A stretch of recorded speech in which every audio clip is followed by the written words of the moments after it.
So today we're talking about top searches for real estate globally. What are people searching for on the internet, specifically Google?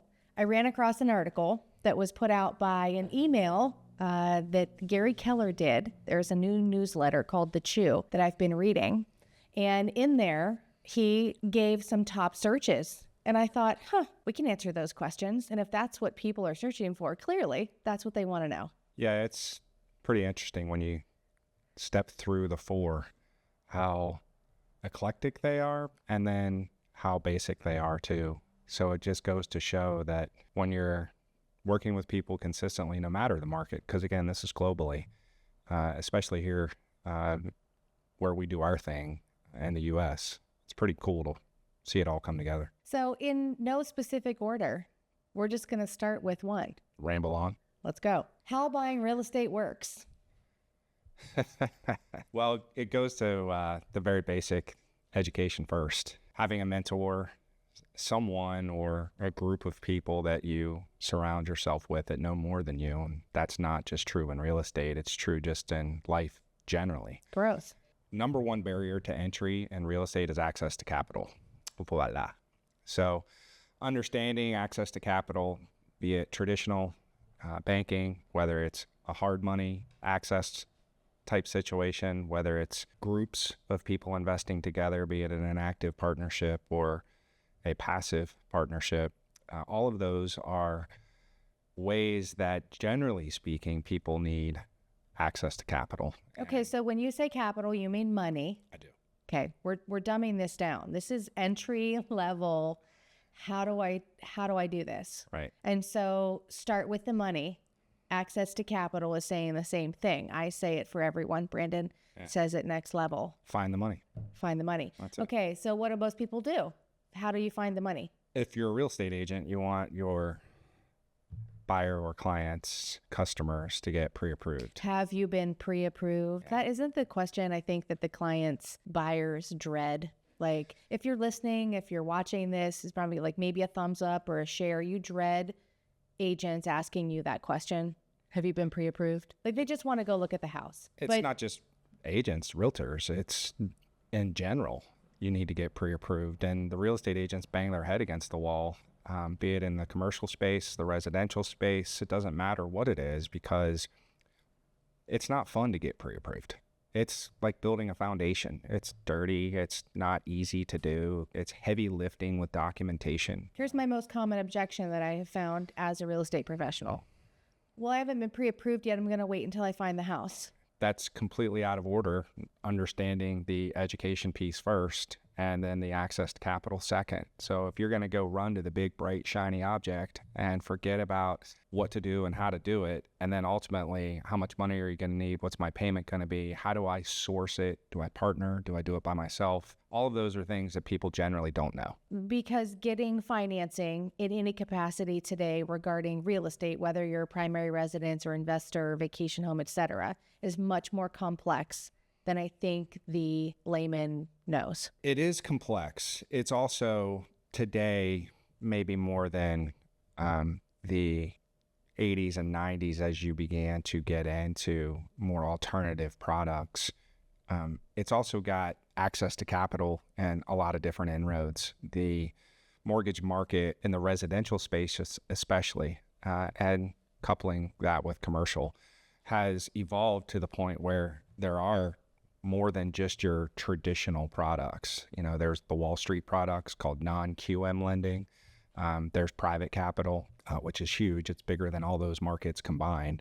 And then the secondary market, which is what most people know through the government-sponsored entities, Fannie Mae, Freddie Mac, and then Ginnie Mae Securities, which would be your government-sponsored loans like a VA loan, a USDA loan, and an FHA loan. That's typically what most people are talking about. And it's funny you mentioned that because yesterday I was actually talking with a realtor who was asking me about financing for himself. And guess what he hadn't done yet? Pre-approval. Right. And guess what he's doing? Looking at houses. Right. Yeah. So here's my lingo speaking specifically, mostly to primary occupants. You're going to look for a home for yourself. It's the exact opposite of buying a car, which most people can relate to. They look for cars, they shop for cars, they drive cars, they walk around lots, they pick the one that they want, and then they walk into the office and they sit down with the finance person and they do their car loan. Typical. Real estate is exactly opposite. 180 degrees the other way. You obtain your financing subject to an appraisal and an address, and then you use that as your golden ticket to go out and look for homes. That's right. Yeah. So for the people out there, the reason that makes sense is because, especially in the markets that are still highly competitive, if you enter a house and then aren't prepared with a pre-approval letter, you're probably not even going to get a chance at writing an offer because there's going to be other people. It's just a step ahead of you, and it's free. It just takes some time to do it. So start with the money, learn, do your pre-approval, even have a strategy meeting. How much money do you need to close? Do you need to make any credit repairs? There's things that people learn with those approvals that they didn't even know. Very true. I think the next step with that is, if you're talking about the basics, 2 out of 3 people, give or take, own a home in the U.S.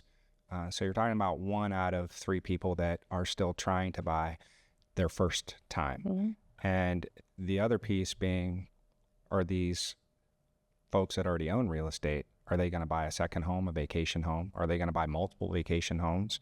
Are they going to invest in real estate as a true investment property? And then what channel? Is that going to be residential, commercial, mixed use, industrial?